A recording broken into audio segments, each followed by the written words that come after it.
Rabu 29 Oktober 2025, Panitia Kerja Komisi 8 DPR dan Panja Kementerian Haji dan Umroh menyepakati biaya penyelenggaraan ibadah haji atau BPIH 2026 sebesar 87,4 juta rupiah. Angka ini turun 2 juta rupiah dibanding tahun lalu. BPIH 2026 terdiri dari biaya perjalanan ibadah haji atau BP yang dibayarkan jemaah adalah sekitar 54,4 juta rupiah. Ditambah penggunaan nilai manfaat dana haji sebesar 33,2 juta rupiah. Penurunan biaya penyelenggara ibadah haji 2026 disambut positif oleh masyarakat. Ini sangat bagus ya Mas menurut saya. Kenapa saya bilang bagus? Karena memang sangat membantu masyarakat sekali dan memotivasi intinya. Yang mana yang sebelumnya kalau nggak salah selisihnya hampir 2 juta turunnya ini.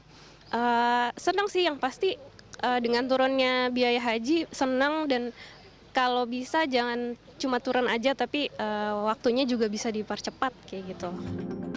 Biaya transportasi merupakan komponen terbesar dalam ibadah haji yang harus ditanggung jemaah haji, yaitu sekitar 33 juta rupiah per orang.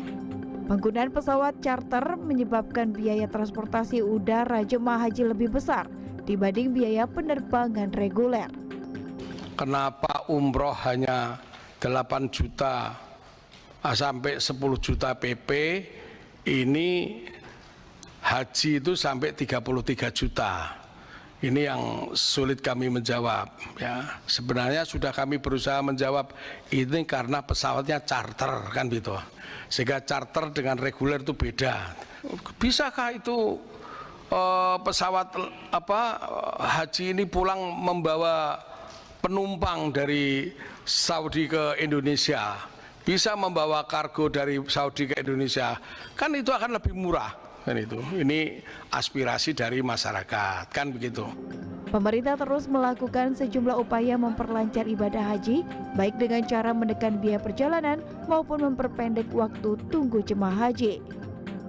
Wakil Menteri Haji dan Umroh Dhanil Anzar Simanjuntak dalam rapat kerja dengan Komisi 8 DPR pada 29 Oktober menyebut, pihaknya telah menjalani kerjasama dengan kementerian lain untuk memaksimalkan operasional pesawat charter untuk menekan biaya transportasi udara.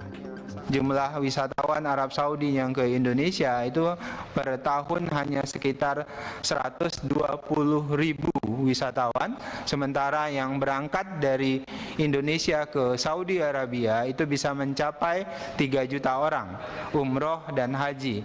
Nah, oleh sebab itu kami mendorong Kementerian Pariwisata untuk melakukan promosi wisata di wilayah Arab Saudi.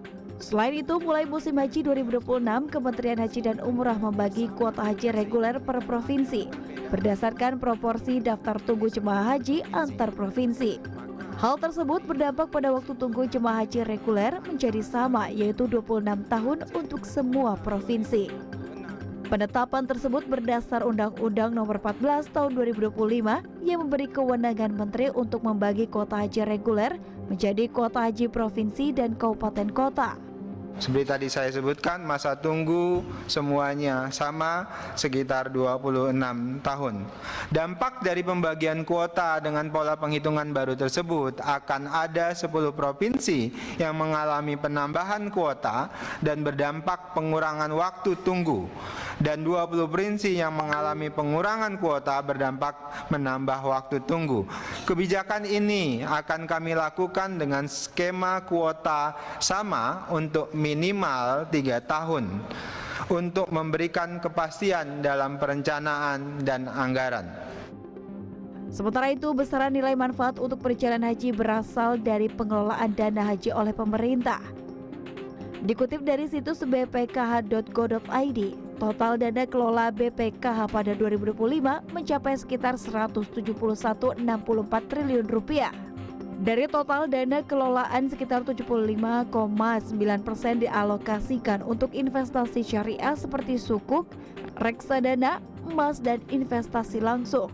Adapun nilai manfaat yang dihasilkan hingga Agustus mencapai 8,1 triliun rupiah, dengan 6 triliun lebih diantaranya berasal dari hasil investasi. Untuk tahun 2026, pemerintah Arab Saudi telah menetapkan kuota jemaah haji Indonesia sebanyak 221.000 jemaah. Sekitar 203.000 diantaranya masuk dalam kuota haji reguler. Tim Liputan CNN Indonesia. Mulai musim haji 2026, Kementerian Haji dan Umroh membagi kuota haji reguler per provinsi berdasarkan proporsi daftar tunggu jemaah haji antar provinsi. Waktu tunggu jemaah haji reguler menjadi sama, yaitu 26 tahun untuk semua provinsi. Lalu apa alasannya dan apa saja dampaknya? Kita bahas bersama dua narasumber yang sudah bergabung. Ada tenaga ahli Kementerian Haji dan Umroh Rahmat Trifahmi. Assalamualaikum, selamat malam Mas Fahmi. Waalaikumsalam, selamat malam para pemirsa CNN. Ya. Dan hadir pula Ketua Komnas Haji Mustoli Siraj. Assalamualaikum, selamat malam Pak Mustoli. Waalaikumsalam warahmatullahi wabarakatuh, Mas Victor dan pemirsa CNN. Baik. Saya mau ke Kemenhaj dulu nih, ke Mas Fahmi. Mas Fahmi, 2026 masa tunggu keberangkatan jemaah haji reguler di semua provinsi disamaratakan ya, sekitar 26 tahun. Apa alasannya dan bagaimana penjabaran hitung-hitungannya, kenapa 26 tahun Mas Fahmi? Ya, jadi yang pertama terkait dengan alasan yuridis formil dulu.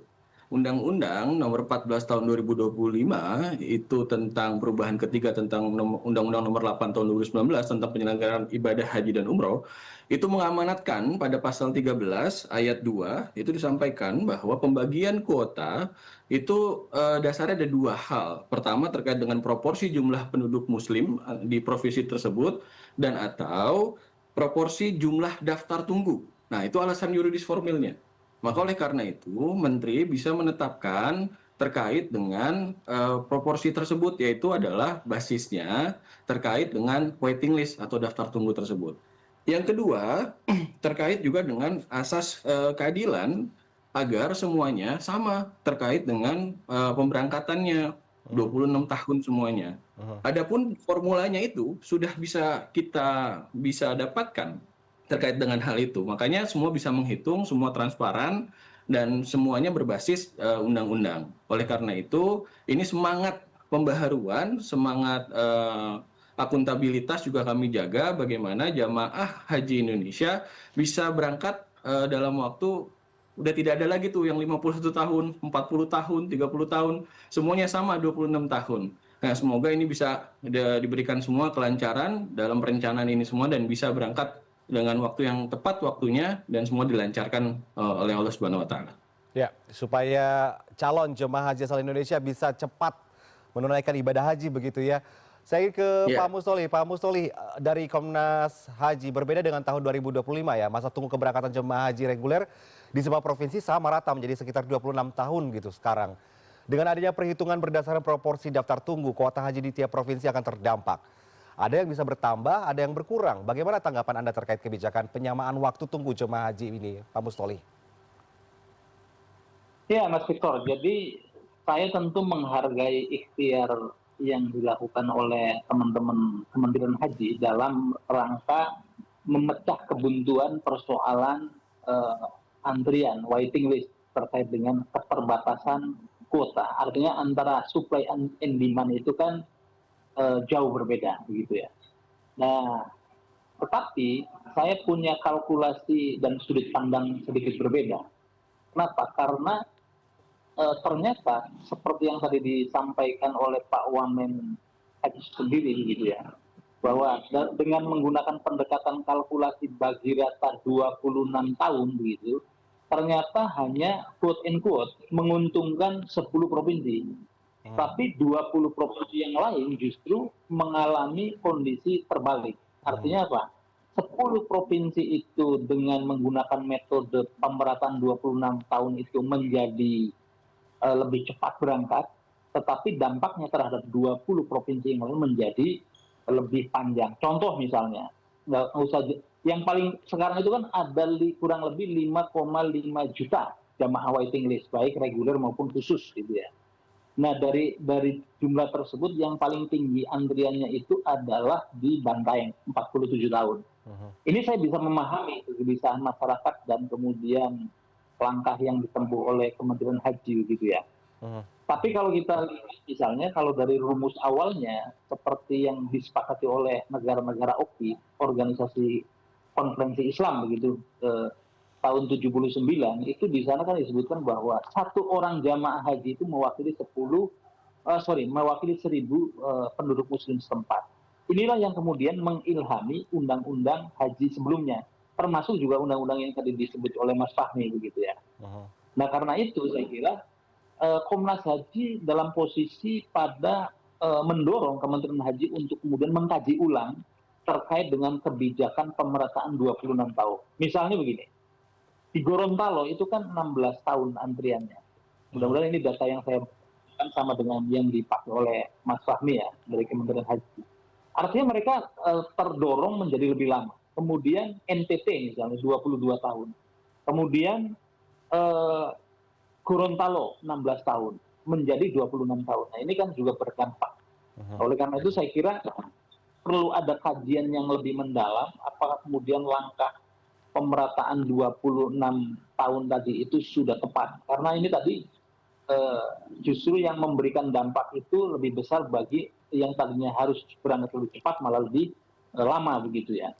Nah kalau tadi argumentasi yuridis yang disampaikan oleh Mas Fahmi, saya kira justru dengan pasal 13 yang tadi disampaikan itu, hitungan proporsi penduduk muslim di satu wilayah itu kan justru menjadi pertimbangan utamanya. Baru kemudian terkait dengan proporsi antrian gitu ya. Nah belum lagi misalnya bagaimana dengan kalkulasi proporsi bagi lansia, itu kan ada di pasal berikutnya itu, pasal 16 atau pasal 15. Oleh karena itu saya kira persoalan kuota memang harus diakui menjadi persoalan yang laten, dan keputusan kemudian Menteri Haji dan Wamennya itu menggunakan gagasan itu, saya bisa memahami karena soal ini juga menjadi atensi daripada Presiden Prabowo. Nah tapi sekali lagi kita kan menerapkan selain proporsi penduduk Muslim di satu tempat, satu hal lagi Mas Victor, yaitu meskipun ini tidak tertulis dalam undang-undang ya, tetapi first come first serve, siapa yang dahulu mendaftar dia yang diberangkatkan. Nah oleh karena itu saya menyoroti tadi soal isu keadilan yang kemudian disampaikan menjadi argumentasinya teman-teman Kementerian Haji, bahwa namanya adil itu tidak harus rata, tidak harus sama. Justru dengan adanya proporsi anggaran yang sama seperti ini justru kemudian menimbulkan ketimbangan baru. Nah oleh karena itu saya memang terobosan-terobosan untuk memangkas soal anggaran kan misalnya di undang-undang baru orang yang sudah berangkat haji tidak boleh langsung berangkat lagi kecuali harus menunggu 18 tahun. Nah, ini salah satunya. Terkait dengan pemerataan haji, Komnas Haji punya sikap bahwa perlu kajian lebih mendalam dan kemudian bagaimana kalkulasi lebih detailnya begitu. Baik, Mas Fahmi dari Kemenhaj bagaimana nih tanggapannya? Pembagian kuota haji reguler ini didasarkan pada pertimbangan proporsi jumlah penduduk muslim antar provinsi dan atau proporsi jumlah daftar tunggu jemaah haji antar provinsi. Tapi kalau ada provinsi yang kuotanya mau tidak mau dikurangi dengan tambahan waktu tunggu, apakah ini sudah memenuhi prinsip keadilan, Mas Fahmi? Jadi tadi sudah disampaikan sebenarnya oleh Pak Mustoli, dengan segala hormat tadi saya perlu sampaikan bahwa ada asas yang dinamakan first come first serve. Nah oleh karena itu yang menunggu daftar tunggu itu ya itu yang jadi prioritas kita Pak, yang jadi prioritas kita. Bayangkan kalau ada jumlah, contoh ada wilayah A jumlah penduduk muslimnya banyak, tetapi yang daftar hajinya sedikit Pak. Nah ini kita prioritaskan wilayah-wilayah yang memang punya daftar tunggu yang punya banyak. Itu yang kita prioritaskan. Makanya asas first come, first serve itu yang jadi dasarnya salah satunya. Dan itu yang pertama. Yang kedua, yang penyelenggaraan tahun-tahun sebelumnya itu tidak ada dasarnya. Nah saat tahun inilah ada dasar hukumnya kita gunakan terkait dengan masa tunggu tersebut menjadi dasar untuk pembagian kuota. Maka oleh karena itu kami berharap, saya terima kasih betul masukannya Pak Musolih, tapi kami terus lakukan yang terbaik bagi jamaah haji Indonesia. Insya Allah dengan memangkas waktu masa tunggu ini tidak ada lagi nih insya Allah yang masa tunggu sampai 50 tahun, 40 tahun, 30 tahun. Insya Allah semuanya sama jadi 26 tahun karena basisnya itu tadi daerah yang punya daftar, yang mendaftar paling banyak, ya kan dia punya kuota yang banyak. Maka oleh karena itu basisnya sekali lagi adalah kita berusaha berkomitmen penuh memberikan pelayanan yang terbaik bagi jamaah haji Indonesia. Ya, Mas Fahmi, tapi tadi ada pertanyaan besar, bagaimana dengan nasib calon jemaah haji lansia begitu, yang usianya mungkin sudah 75 tahun begitu, apakah harus menunggu berdasarkan waktu tunggu itu karena memang dari segi usia saja kan memang sudah sangat riskan ya untuk melakukan perjalanan atau penerbangan begitu ya. Bagaimana dengan jemaah lansia nih Mas Fahmi? Ya, jadi terkait dengan jamaah lansia memang sudah diatur dalam pasal selanjutnya terkait dengan prioritas lansia. Tetapi ingat bahwa kami juga concern terhadap istitoah kesehatan para lansia-lansia tersebut. Maka oleh karena itu menjadi persyarat terkait dengan istitoah kesehatan.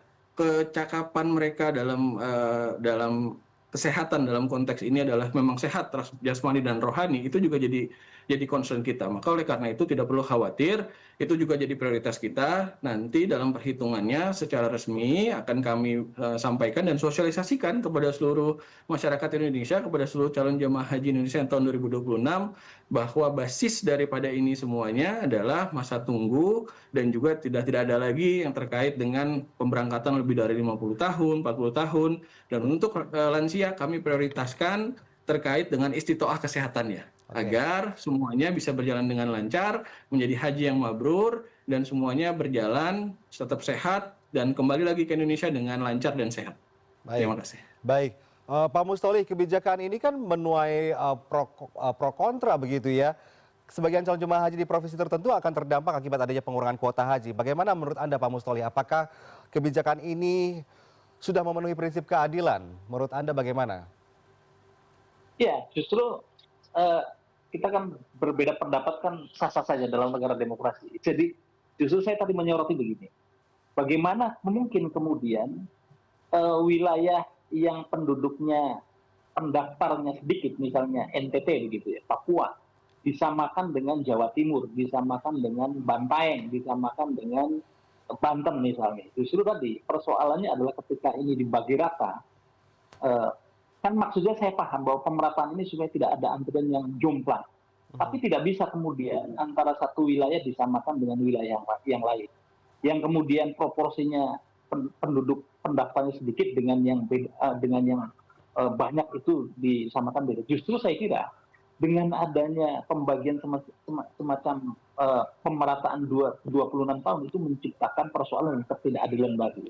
Ya. Sehingga harusnya mereka yang kemudian berangkat ini kalau saya tidak salah tangkap adalah akan dimulai ketika 3 tahun mendatang. Nah ini saya kira masih ada waktu untuk kemudian dikaji ulang apakah sudah benar pemerataan itu. Karena nanti bagaimana dengan misalnya sistem pembagian kuota ketika berangkat begitu ya. Ketika kemudian mereka seharusnya berangkat tahun depan, mereka akan terpental untuk mundur ke tahun-tahun yang akan datang. Ingat bahwa Mas Victor, bahwa persoalan kuota ini kan tidak hanya dipengaruhi oleh keterbatasan supply and demand dari Arab Saudi sebagai negara tuan rumah. Tapi satu hal kita harus catat bahwa ada kemudian faktor force major yang menyebabkan persoalan kuota itu menjadi makin rumit dan pelik, yaitu apa? Pandemi COVID-19. Ya kan? Ketika tahun 2020 kita tidak boleh mengirimkan jamaah haji ke tanah suci. 2021 juga demikian. Kemudian 2022 baru bisa dibuka, itu pun kuotanya itu kurang dari 50%, yaitu seingat saya itu 100.050 jamaah begitu ya. Nah baru kemudian kita juga normal ketika 2023. Nah itu pun kemudian karena penumpukan, maka tadi ada waktu itu Kementerian Agama membuat temanya itu adalah Haji Ramah Lansia pertama, kemudian yang pertama kali digagas. Ya. Oleh itu saya kira apabila logikanya yang tadi dibangun oleh teman-teman Kemenhaj, saya belum make sense nih bagaimana kemudian menyamakan antara wilayah yang proporsi penduduknya sedikit disamakan dengan yang antrian jamaahnya itu antusiasnya itu besar seperti Sulawesi Selatan, Banten, kemudian begitu. Ya. Nah, hal-hal itu saya kira perlu menjadi pertimbangan agar kemudian tidak menjadi persoalan di belakang hari, Mas Victor. Mas Fahmi, ini terakhir singkat saja. Tadi kan sudah dikatakan bahwa akan diterapkan 3 tahun mendatang atau dalam jangka waktu 3 tahun akan diuji coba. Soal waktu tunggu keberangkatan haji ini akan dimulai kapan sih Mas Fahmi dieksekusi? Iya, penerapannya mulai tahun 2026 ini, kami juga akan lakukan monitoring dan evaluasi. Kembali lagi, ini basisnya terhadap daftar jamaah haji yang mendaftar atau dia daftar tunggu atau waiting list. Jadi yang banyak mendaftar itulah yang mendapatkan kuota lebih banyak.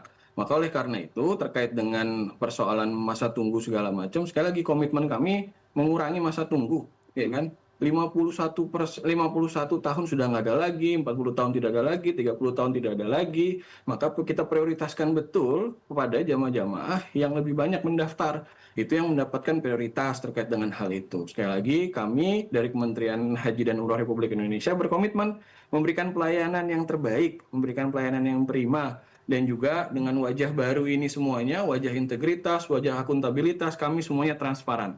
Insya Allah kami mohon doanya kepada seluruh masyarakat Indonesia. Semoga penyelenggaraan haji tahun 2026 dan seterusnya diberikan kelancaran, keselamatan, keamanan, dan juga kemakmuran bagi jamaah haji Indonesia. Amin. Jadi kita nantikan ya, kita berharap kebijakan ini dapat berjalan sesuai aturan yang ada. Tadi sudah ada catatan-catatan penting dari Komnas Haji juga mungkin bisa diperhatikan oleh Kementerian Haji dan Umroh begitu ya. Terima kasih banyak Mas Fahmi dan juga Pak Mustoli sudah bergabung bersama kami di CNN Indonesia Prime News. Selamat malam, Assalamualaikum Mas Fahmi, Pak Mustoli. Selamat malam, Assalamualaikum warahmatullahi wabarakatuh. Terima kasih Pak Mustoli semuanya.